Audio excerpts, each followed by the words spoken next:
Chapter 4. If you will return, O Israel, return to me, declares the Lord. If you put your detestable idols out of my sight, and no longer go astray, and if, in a truthful, just, and righteous way you swear, as surely as the Lord lives, then the nations will be blessed by him, and in him they will glory. This is what the Lord says to the men of Judah and to Jerusalem. Break up your unplowed ground, and do not sow among thorns. Circumcise yourselves to the Lord. Circumcise your hearts, you men of Judah and people of Jerusalem, or my wrath will break out and burn like fire because of the evil you have done. Burn with no one to quench it.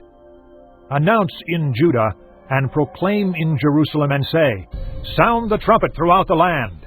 Cry aloud and say, gather together, let us flee to the fortified cities. Raise the signal to go to Zion. Flee for safety without delay. For I am bringing disaster from the north, even terrible destruction. A lion has come out of his lair, a destroyer of nations has set out. He has left his place to lay waste your land.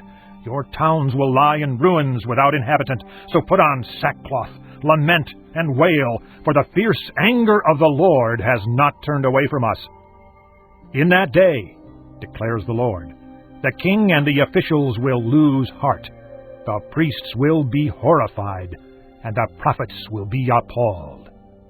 Then I said, Ah, sovereign Lord, how completely you have deceived this people and Jerusalem by saying, you will have peace, when the sword is at our throats.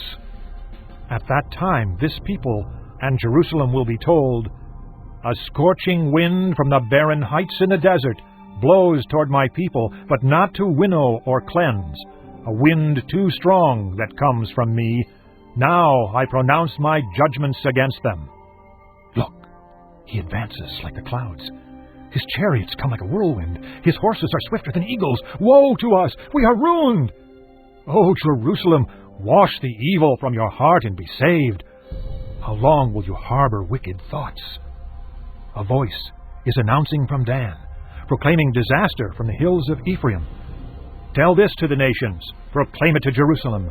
A besieging army is coming from a distant land, raising a war cry against the cities of Judah. They surround her like men guarding a field because she has rebelled against me, declares the Lord. Your own conduct and actions have brought this upon you. This is your punishment. How bitter it is, how it pierces to the heart. Oh, my anguish, my anguish! I writhe in pain. Oh, the agony of my heart! My heart pounds within me. I cannot keep silent, for I have heard the sound of the trumpet. I have heard the battle cry. Disaster follows disaster. The whole land lies in ruins. In an instant my tents are destroyed, my shelter in a moment.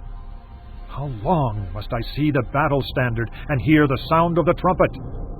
My people are fools. They do not know me. They are senseless children. They have no understanding. They are skilled in doing evil. They know not how to do good. I looked at the earth, and it was formless and empty, and at the heavens, and their light was gone. I looked at the mountains, and they were quaking. All the hills were swaying. I looked, and there were no people. Every bird in the sky had flown away. I looked, and the fruitful land was a desert. All its towns lay in ruins before the Lord, before his fierce anger. This is what the Lord says. The whole land will be ruined, though I will not destroy it completely.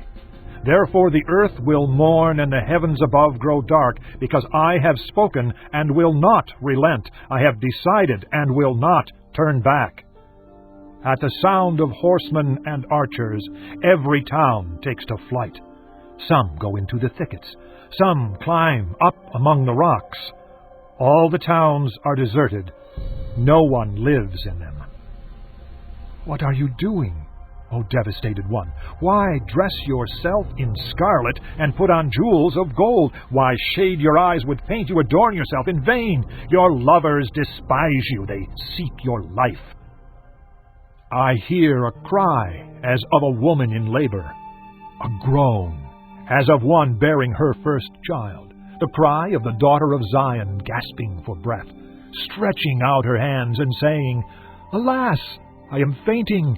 My life is given over to murderers.